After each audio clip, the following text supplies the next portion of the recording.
All right, the cheater who won RuneScape's $10,000 tournament. Let's War get Thunder into it. is today's sponsor. Jagex held a tournament where the winner would receive $10,000 as a prize. But when the tournament ended, they couldn't decide who actually won. When they did pick a winner, everyone in the community was certain that he had cheated. This is the disaster of RuneScape's first Deadman mode tournament. Now, before we dive into the tournament itself, there's a little bit of backstory. In April of 2015, then product manager for old school RuneScape, Matt K, had an idea for a new game mode, which you might have guessed would be called Deadman mode. On Deadman mode worlds, you would completely start over as a fresh level 3. It would be just like the main version of old school RuneScape, except PvP was on everywhere, including Sounds inside fun banks. to me. There would be extremely high level guards in some cities to defend players from being attacked and to keep scold players out, but nowhere was entirely safe. Most terrifying of all, if you died to another player, you'd lose everything. You'd respawn in Lumbridge with all your levels set back to 1, and your killer would receive a bank key, an item that would allow them to open your bank and take anything they wanted. Matt pitched Deadman mode fairly casually on a Q&A cool. live stream. So, I never played Deadman mode, never touched it.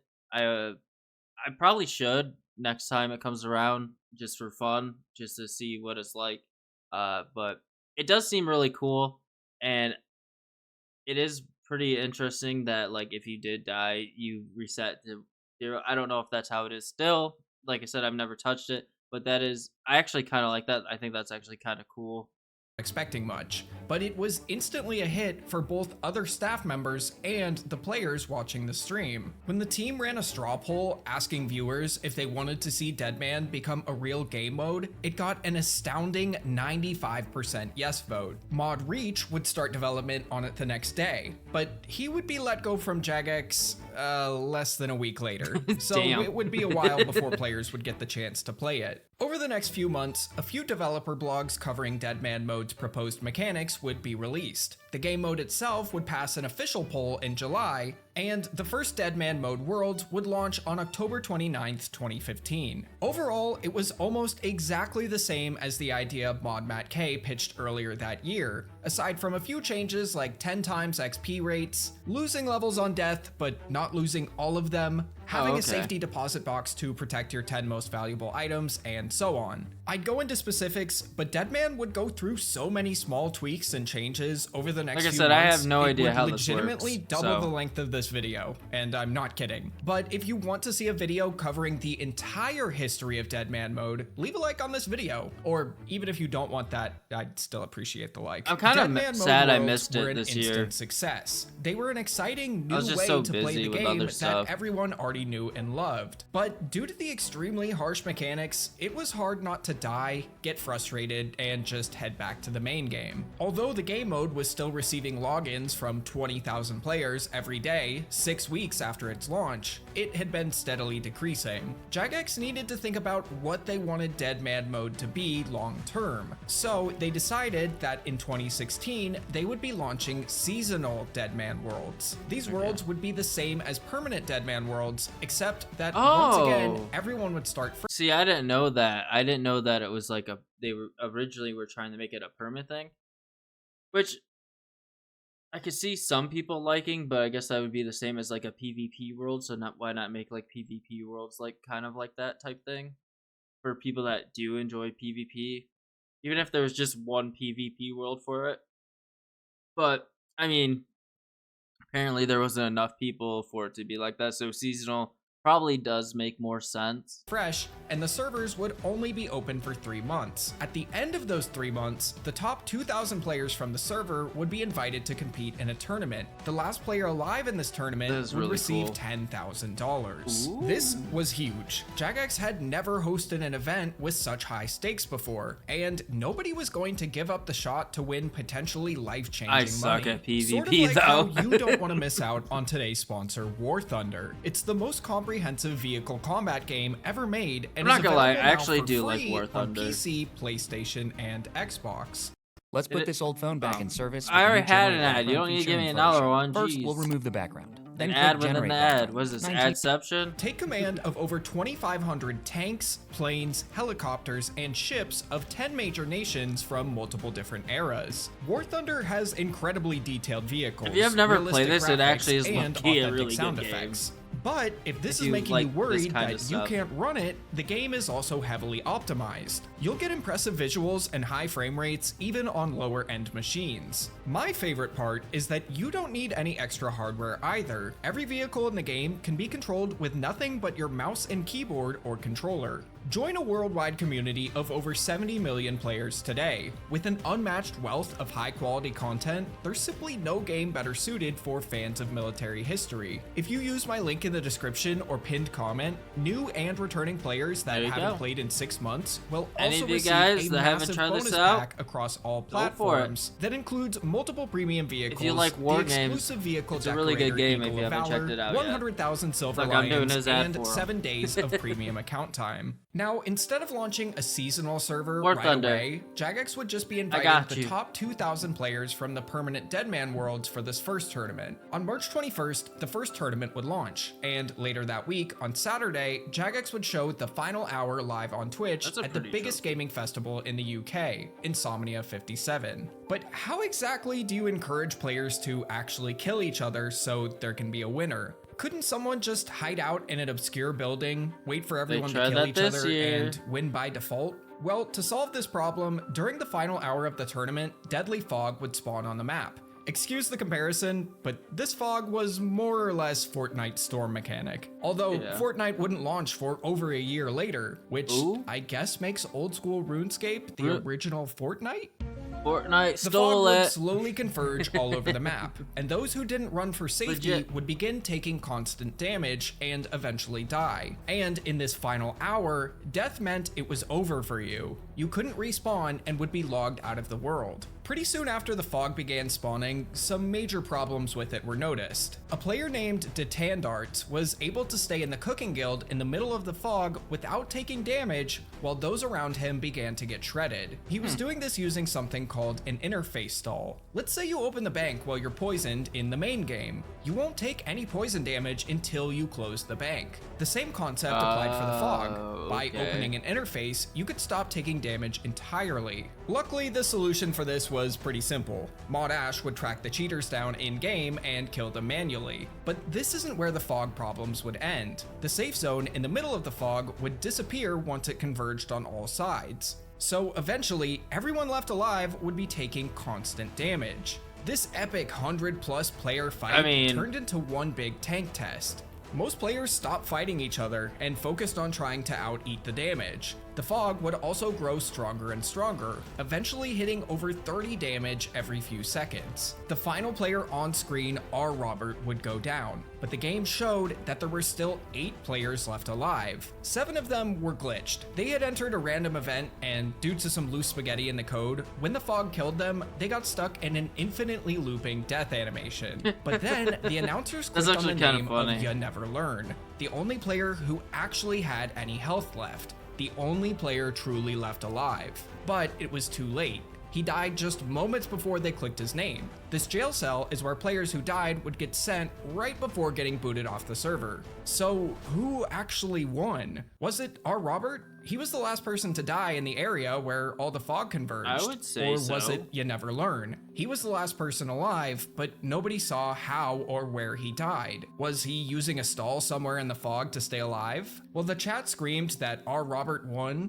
The announcers theorized that it was actually YaNeverLearn. As the announcers moved over to the couch to discuss their favorite moments from the tournament, there was still no winner declared. Back at Jagex headquarters, Mod Ash was in that charge is a of determining predicament. who actually won, and if they cheated. In a shocking twist, they would soon announce that the winner was indeed YaNeverLearn, and as the chat erupted with complaints, they quickly ended the stream, as others needed to use the stage at Insomnia. That's crazy, though. Translate your content into 29 languages in However, But I know if I was the guy that was in the actual area, the last area, and then they said someone else won that was nowhere near me, I'd be furious. Like, that is actual bullshit. Behind the scenes, there was still some disagreement on who actually won. Soon after the tournament concluded, Mod Archie would tweet, "The winner of the tournament is still yet to be decided. Further investigation is needed and we'll update you as soon as possible." While Jagex did their investigation, players on Old School's subreddit would do their own investigation. Players noticed that when R. Robert died, there was a green icon still on the minimap. Could this have been YaNeverLearn? Players also noticed that YaNeverLearn's HP stayed exactly the same on the list of alive players, while others were dropping in health nearly every game tick. How could he stay at a constant 15 HP without stalling? Well, as soon as YaNeverLearn had learned he wasn't the winner anymore, he would claim that he was innocent. Stalling? I'm not stalling anything. He would tweet a few JMods that he wasn't in a random event or stalling, but was in fact south of all the action in Falador West Bank when he died. But nobody in the community was really buying this. Players noted that the area had been engulfed in fog for a long time. There was no way he could have survived the fog hitting constant 30s, right? He also said he was in Falador West Bank, so if he had opened the bank to get more food, it would have stalled the fog, allowing him to be invincible until he closed the bank. All signs seem to point towards YaNeverLearn cheating. Okay. A few hours later, the day would end, and there was no update from Jagex. I guess technically, if he was just opening the bank, like I said, I have no idea anything about this, but like if he was just like sitting there, opening the bank, grabbing food real quick, and then just kept eating food or something, and then like when he ran out of food or pots or whatever, and then opened the bank again, you know, grab more Sarah brew or whatever food, whatever he needed, and then just kept doing that. Like that could make sense, but I don't know. On who actually won. The next day would pass too, and still nothing. So, on Monday, YaNeverLearn would take matters into his own hands. He would make a 2,000-word post describing the last hour of the tournament from his perspective. The first 55 minutes or so are about where he was at the time, along with screenshots of his character exactly where he said he was from multiple content creators' videos and live streams, which so far shows he has a bit of credibility. But the most important part is the last few minutes of the tournament. YaNeverLearn claims that when the fog began to close in on everyone north of Falador, he ventured into the city to try and avoid the chaos in the middle and to get to a bank to resupply. At first, he was combo eating using sharks and brews to try and stay alive, but as the fog grew stronger and stronger, it was harder to keep up. The fog was now hitting for 39 HP every time. With only 25 HP left, he ate a shark, which would heal him 20 HP. So if he took 39 damage from the fog, he would have 6 HP left over. But at the exact same time he ate the shark, he was only hit for 25 damage, leaving him with 20 HP. How did this happen? Why wasn't he hit higher like before? Well, YaNeverLearn had accidentally used a strategy known as tick eating. Here's an example using this GIF from the Old School Runescape wiki. This character only has 1 health left, and has an attack coming their way that will surely kill them. But at the last second, they eat a shark. So what happens is that all in the same game tick, the player takes lethal damage, putting them at 0 HP, and then the shark that they just ate brings them up to 20 HP. This is exactly what happened to YaNeverLearn. The fog only dealt 25 damage instead of 39 because he only had 25 health left. So he loses 25 HP to the fog, goes to 0, and then the shark heals him up to 20. Tick eating is really weird, so if you don't fully get it, that's okay. For one game tick, you're both technically dead and alive at the same time. Now, those of you who don't play RuneScape may think this sounds really cheaty, like he's abusing a bug. That makes perfect sense to me. He is, but it's a bug that Jagex allows. Tick eating has existed since the creation of RuneScape 2 and has long been accepted as an actual game mechanic. It is the prime example of that game development meme. It's not a bug, it's a feature. After tick eating the fog a few times, he would run out of sharks and would have to use Saradomin brews, which at his level would heal him to 15 health every time. This is why his health wasn't changing when everyone else's was. YaNeverLearn would continue to tick eat as he walked to the bank and died just 2 steps from a booth as he ran out of food. Luckily for him, R. Robert had died just moments earlier. That's meaning crazy, that YaNeverLearn though. was in fact the last legitimate player alive. Insane. According to this story, he used no exploits or stalling to achieve the win. Now, it's a nice story and technically possible, but at the time, Jagex still had not announced who the winner was. Well, Mod Kieran would comment on YaNeverLearn's post soon after to give us some Look how young they clarification. look. Kieran had spent the previous day investigating YaNeverLearn's final few minutes and confirmed that he was indeed telling the truth.